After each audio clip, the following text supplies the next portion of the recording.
Si pour cette fois-ci, tu dois faire saigner ton compte. J'avais parlé de cette salope ici. Les détracteurs ont dit non, chocolat, non, c'est une mère de famille, était sereine.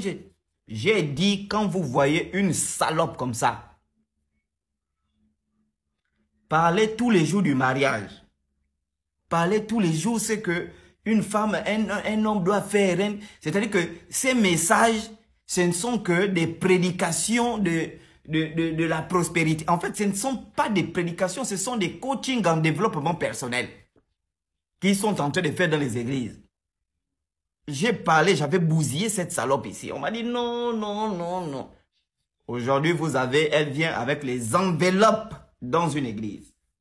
Les longues enveloppes là, A4, je ne sais pas si c'est A4 ou A3, les longues enveloppes. Elle dit, viens prendre ton enveloppe.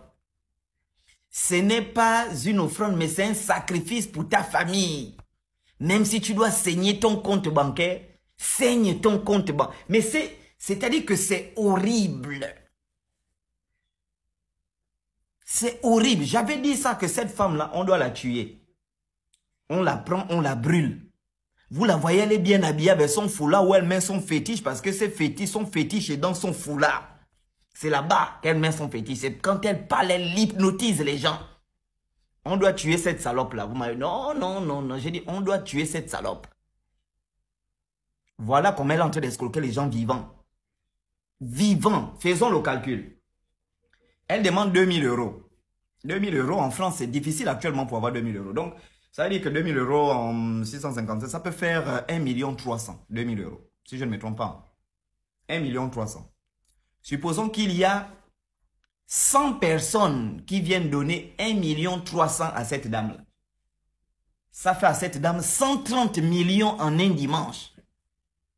130 millions en un dimanche. Je ne sais pas si vous comprenez ce que ça veut dire. Il y a un pasteur au Nigeria qui a une église de 100 000 personnes. Supposons que chacun donne 2000 par dimanche. En un dimanche, il a 2 milliards de francs CFA. Il y a un autre pasteur argentin qui vend les terrains. 4 000 euros le terrain.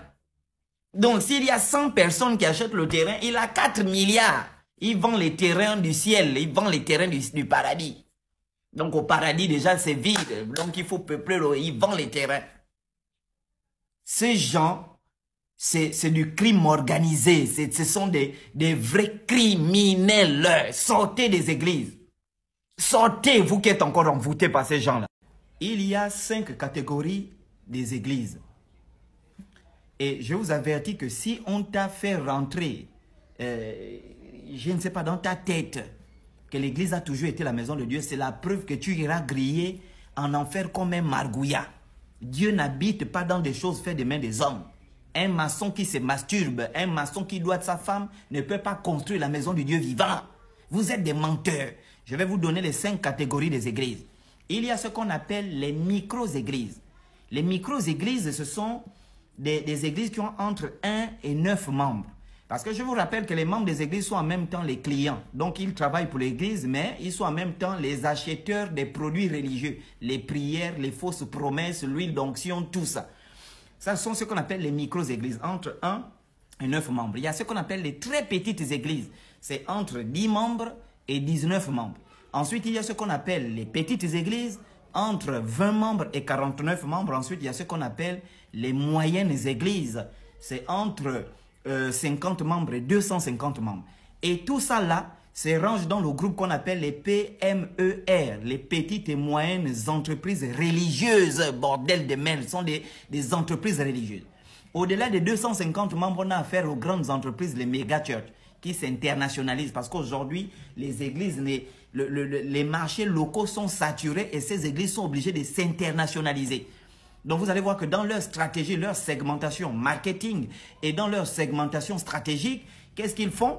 Ils vont non seulement saturer le territoire, au niveau du Gabon, ils occupent les 9 provinces, après ils s'internationalisent vers la Guinée équatoriale, l'Angola, le Congo. Si on t'a menti que l'église, c'est la maison de Dieu, c'est qu'on a pédé ton âme jusqu'à la moelle épinière. Sortez des églises, l'église a toujours été l'entreprise du pasteur. Et je vais commencer les enseignements sur la doctrine pour... Ce connard-là s'appelle Franck Moussirou.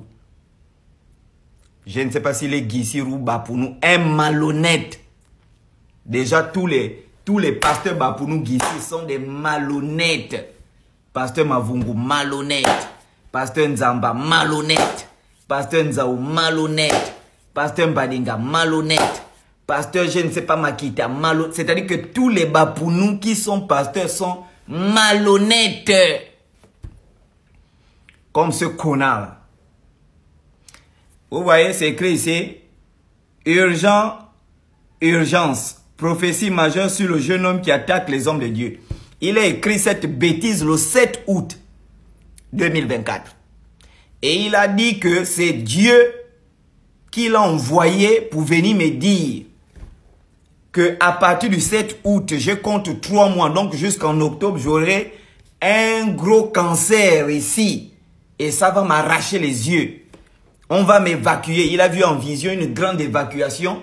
Et Dieu lui a dit de me dire que quand on va m'évacuer, je dois me repentir au mois d'octobre. Sinon, je vais mourir. Si je me repens, je vais devenir un grand serviteur de Dieu. Ton long cul, Franck Moussirou, ton cul sale là, imbécile. J'ai attendu le mois d'octobre, j'ai compté août, octobre, novembre. Donc j'ai compté août, septembre, octobre, ça fait 3 mois. J'ai laissé passer même novembre. Là, on est en décembre. Cet enculé, c'est comme ça que ces gens vous... Et il avait déjà été démasqué dans un live par des sœurs, je ne sais pas, des Paul Gentil qui avaient organisé, d'un grand menteur. Demain samedi, je vais te prendre à chaud. Toi, petit enculé. Un bâtard, un enfant bâtard. Faux prophète. Bande d'imbéciles. Ton cul. Chien vert, chien jaune.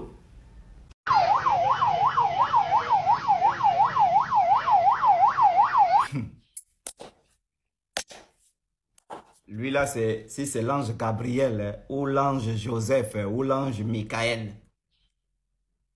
Il est déjà dans la voiture, l'escalade, accroché avec les ailes, un ange, en train de partager les bonbons. Non, vraiment, mes frères, je vous dis, ce continent va se réveiller. Ce continent va se réveiller. C'est-à-dire que on ne va pas vous laisser respirer. Le pressing qu'on va mettre à ces pasteurs, que moi je vais mettre aux pasteurs, on n'est pas dans les bêtises. Ça c'est un ange.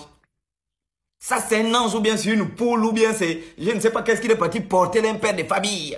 Vraiment rigolo, maudit. Vraiment maudit. Même lui qui roule même la voiture là. Des maudits. Des vrais maudits. Ceux qui ont aussi le bus descendez baston.